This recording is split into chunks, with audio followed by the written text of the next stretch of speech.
Welcome back. You're watching Hard Copy, coming to you from our studios in Abuja. We're talking about Nigeria's democracy and the journey so far. My guests tonight are Dr. Joe Abba and Dr. Ernest Ereke.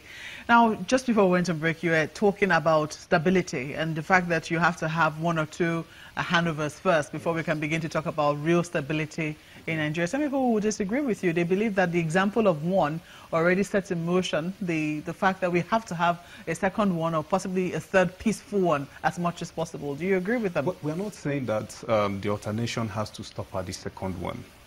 As far as democracy is concerned, it is... no, the assurance is that it would continue to be peaceful. Of course, that is what democracy is all about, that you should have a peaceful, free, fair, transitions. Now, it doesn't matter how many transitions you have, how many alternations you have. The most important thing is that the transition process should be free, it should be fair, it should be open, and it should be competitive. Now, the competitive nature of the transition will ensure that you can have as many alternations as possible.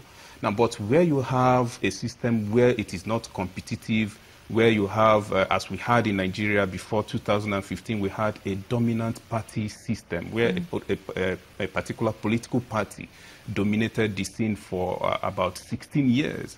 Now, the system no longer becomes competitive, but if it becomes competitive and political parties know that the people can vote them out in the next round of elections, then they will sit up. But like I was trying to say, there are things that are required to ensure that these alternations continue. And I mentioned that institution building is one important thing because democracy stands on certain pillars. There are pillars that hold democracy, and those pillars are the institutions of democracy. There are the formal ones and there are the informal ones. Can you quickly tell us some of them?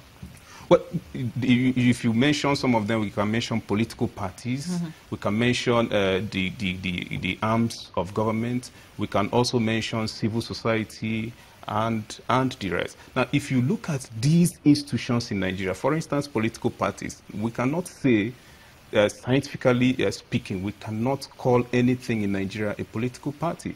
In fact, as I've always said, Obiageli Ezekwesili, I think in 2013 or 14, rightly described political parties in Nigeria as mere political platforms, which people use just to have access to, public offices and public funds. Now, but in the real sense of it, we do not have political parties. Whether they want to call themselves the largest political party in Africa, when we subject them to scientific tests, none of them qualifies to be called political parties. I'm just wondering, I mean, you just mentioned Dr. Obiageli Ezekwesili, and I was just going to mention her in respect to her movement, the Red Card movement. She is saying, look, this democracy with the two major political parties that we have is not working. We also saw earlier in the year President Olusegun Obasanjo saying we need a third force. When you begin to have very early on, and there's some people who still believe, I mean, General Ibrahim Babangida believes that a two-party solution is still the way to go. What are your thoughts on what we have seen emerging in our political space, especially with regards to political parties, or should we say political platforms, Dr. Abba? I think it's very healthy what's beginning to emerge because people are clearly dissatisfied with the dominant parties that exist. And the dominant parties that exist tend to share similar characteristics. So they have the same very flawed delegate system that actually makes sure that merit doesn't emerge. They have the same system where the richest buys access to political power. So they share very similar characteristics. What needs to happen is similar to what happened in France, where Emmanuel Macron formed his own party, and within a year or so was the leader of France. And so we need to get people of like minds to come together to start to form a different kind of arrangement through which they can seek access to political power. How feasible is that, considering, first of all, the electorate? Because you talked about good followership as well. And some people will say that the majority of the people who will come out on election days are those who, sadly, can be bought by the small things that will be called dividends of democracy, or stomach infrastructure, if you prefer. Do you really think that such a system that happened in France is feasible in a place like Nigeria? Of course, context differs in every situation, but those people who you see who can be bought are not actually as naive as you think. They have a process through which they can hold government to account, which is by going out to vote. They have a system through which they can extract some benefit from a people that they see once in 4 years. So they're not as naive as people think. They go in there knowing what they're going to do. And that's why for many of them, they will collect the bags of rice from you, but still go in and vote their conscience. It doesn't make any difference. So I'm wondering now, it's interesting that we cannot talk about our democracy now without talking about restructuring, because that has also rent the air, and we've seen successive governments come up with one program or the other to try and restructure the country. Some people have said without doing this, we'll just be going around in circles. Do you buy that, Dr. Ereke? Well, not entirely, but while I share the views of most Nigerians that we need some form of political, some form of restructuring, because some people talk about political, some people talk about economic restructuring.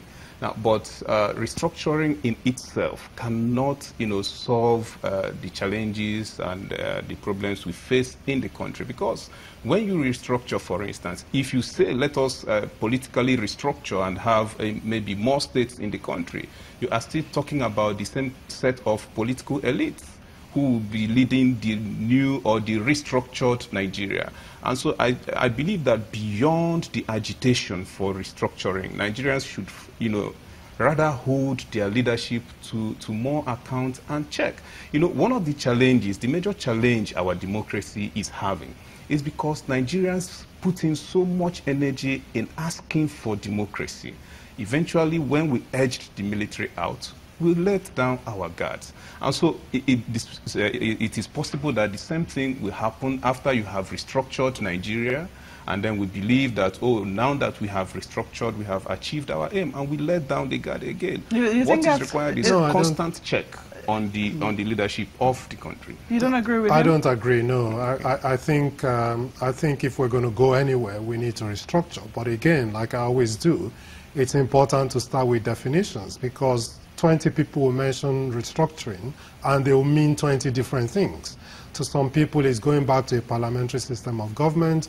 To others, it's going back to regional government. To others, it's creating more states. To yet others, it's even outright secession. It means different things to different people. For me, restructuring is identifying those constraints that are holding us back and addressing those constraints. That's what restructuring really is about.